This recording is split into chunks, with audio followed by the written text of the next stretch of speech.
আসসালামু আলাইকুম সুপ্রিয় শিক্ষার্থী বন্ধুরা, আজকে আমরা সপ্তম অধ্যায়ে সংযুক্ত কোণ থেকে আরো একটি সংক্ষিপ্ত প্রশ্নের সমাধান করব। তো এই প্রশ্নটি হচ্ছে, এখানে লেখা থাকে সমাধান করো, এবং এই সমাধান করার জন্য একটা শর্ত দেওয়া থাকে যেখানে থিটার মান 0 ডিগ্রির এখানে সমান অথবা বড় হবে, 0 ডিগ্রি থেকে থিটার মান সমান অথবা বড় হবে, এবং 360 ডিগ্রি সমান অথবা ছোট হবে। তো এই যে শর্ত, এই শর্তটা আমাদেরকে ফলো করে এখানে সমাধান করতে হবে। আর এই সমাধানের অর্থ হচ্ছে, এখানে এই যে cos theta plus √3 sin theta সমান 2 এরকম অঙ্ক দেয়া থাকবে, এখান থেকে থিটার মানটা আমাদেরকে সমাধান করে বের করতে হবে। তো আমরা প্রথমেই যে অঙ্কটি দেওয়া আছে এটাকে আমরা একটা সমীকরণ ধরে নিব, 1 নম্বর সমীকরণ ধরে নিলাম। তো এই অঙ্কটি আমরা একটু ক্যালকুলেশন করব এইভাবে যে cos থিটা এই 2 কে আমরা এই পাশে নিয়ে আসবো, আর এই √3 sin থিটাকে আমরা ডান পাশে নিয়ে যাব। তাহলে ইকুয়াল এই পাশে প্লাস আছে, মাইনাস হয়ে যাবে, -√3 sin থিটা। তো এখন আমরা যদি উভয় পক্ষে বর্গ করে দিই, cos থিটা -2 এর হোল স্কয়ার সমান -√3 sin থিটা এর হোল স্কয়ার। তো এখানে আমরা তাহলে a - b এর হোল স্কয়ারের সূত্রে ফেলাতে পারি। তো এখানে a হচ্ছে cos থিটা, তার মানে হচ্ছে a স্কয়ার -2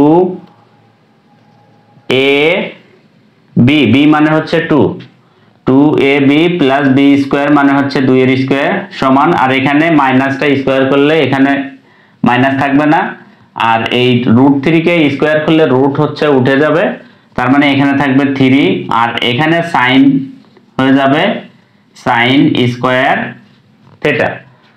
তো বর্গ করার পরে এরপরে আমরা এখানে cos স্কয়ার থিটা -2, এখানে 2 2 4, অর্থাৎ এটাকে আমরা যদি ক্যালকুলেশন করি, cos square theta -4 cos theta plus 2 এর স্কয়ার করলে 4 সমান সমান, এখানে আমরা 3 এর সাথে sin স্কয়ার থিটা আছে, তো এই sin স্কয়ার থিটার কে আমরা এভাবে লিখতে পারি যে sin স্কয়ার থিটা সমান 1 - cos স্কয়ার থিটা, এটা লেখা যায় সূত্র।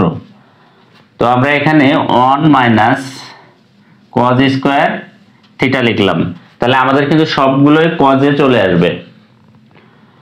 তো এবার আমরা cos square theta -4 cos theta plus 4 সমান সমান, এই 3 টা এখানে ব্র্যাকেটে গুণ আছে, আমরা গুণ করে দেব, 3 1 এর সাথে গুণ করলে 3 -3 cos square theta.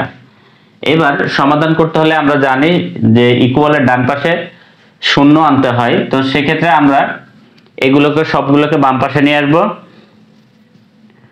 cos square theta -4 cos theta plus 4, এই 3 এই পাশে আসলে মাইনাস হবে, আর এটা হয়ে যাবে প্লাস 3 cos স্কয়ার থিটা সমান 0। এখন এখানে আছে আমাদের 3টা cos স্কয়ার থিটা, আর এখানে একটা cos স্কয়ার থিটা, তাহলে আমরা লিখব 4 cos square theta -4 cos theta, এখানে 4 - 3, তার মানে হচ্ছে +1 থাকে, +1 সমান সমান 0। তো এখন এখানে 4 cos square theta 4 cos theta +1, এটাকে আমরা যদি একটু সূত্র বানাতে চাই, যেমন এখানে এটাকে যদি স্কয়ার করি, তাহলে আমরা এভাবে লিখতে পারি যে 2 cos থিটা, যদি 2 এর স্কয়ার করলে তাহলে 4 হয়, আর cos এর স্কয়ার করলে এখানে cos স্কয়ার আসবে, তাহলে আমরা এটাকে যদি a - b হোল স্কয়ারের সূত্রে আমরা এখানে বানাতে চাই, তাহলে এরকম আসবে যে a স্কয়ার -2ab, a মানে এখানে 2 cos theta 2 cos theta 2ab, b মানে এখানে আমরা 1 কে b ধরতেছি, 2ab প্লাস b স্কয়ার সমান 0। তো এই সূত্রটা বানানোর উদ্দেশ্য হচ্ছে আমরা a মাইনাস বি হোল স্কয়ারের সূত্রে নিয়ে আমরা এটাকে সমাধান করে ফেলবো।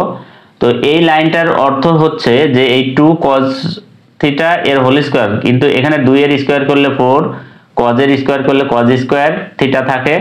আবার এখানে 4 cos থিটাকে আমরা 2 * 2 cos থিটা লিখেছি, অর্থাৎ এখানে কিন্তু সেই 4 cos থিটাই আছে, প্লাস এখানে 1 আছে, তো প্লাস এই 1 এর স্কয়ার করেছি সূত্রে ফেলানোর জন্য।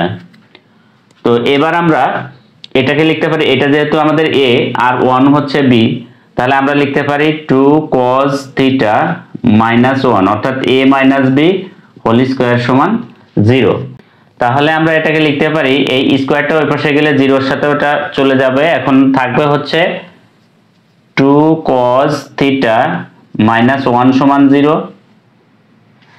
বা এটাকে আমরা লিখতে পারি যে 2 cos থিটা সমান সমান 1, বা cos থিটা সমান 1/2। এই 2টা এই পাশে গুণ আছে, এই পাশে গেলে ভাগ হয়ে যাবে।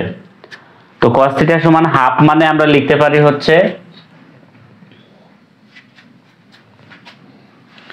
cos থিটা সমান হাফ। তাহলে আমরা এখানে লিখতে পারি যে cos থিটা সমান cos কত ডিগ্রির মান হাফ, cos 60 ডিগ্রির মান হচ্ছে হাফ, তাহলে cos 60 ডিগ্রি লিখতে পারি। তাহলে থিটা সমান আমরা পাবো হচ্ছে 60 ডিগ্রি।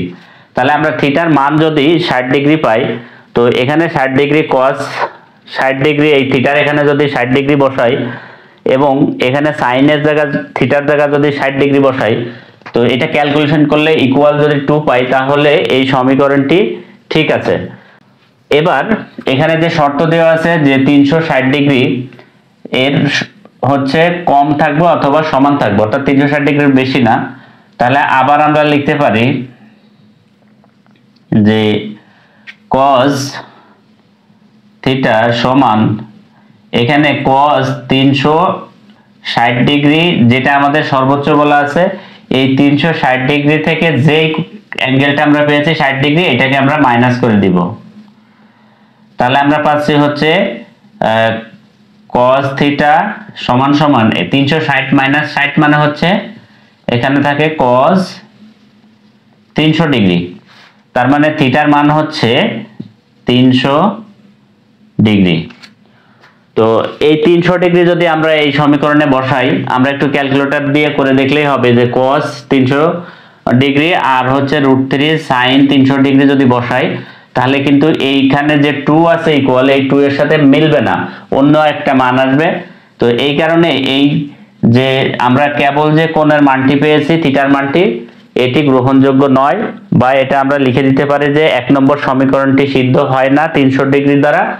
এই কারণে আমাদের অ্যান্সার হবে প্রথমে যে থিটা পেয়েছি এই থিটা। অতএব আমরা এখানে এটা লিখে দিব যে থিটা সমান 300 ডিগ্রি হলে 1 নম্বর সমীকরণ সিদ্ধ হয় না, তাই থিটা সমান 60 ডিগ্রি হবে। তাহলে আমাদের নির্ণয় সমাধান হবে থিটা সমান 60 ডিগ্রি। তো আশা করি সবাই বুঝতে পেরেছো। এখানে প্রথম অঙ্কটি আমরা এখানে করলাম এত সময়। এখন এই 2 নাম্বার যে অঙ্কটি আছে, এই অঙ্কটিও √3 cos theta plus sin theta সমান √3। তো আগের অঙ্কটি আর এই অঙ্কটি একই নিয়ম, এই কারণে এটি আমি আর করে দিব না, এটা তোমরা বাসায় প্র্যাকটিস করবে। এই 2টা অঙ্ক থেকে একটা অঙ্ক আসার সম্ভাবনা আছে।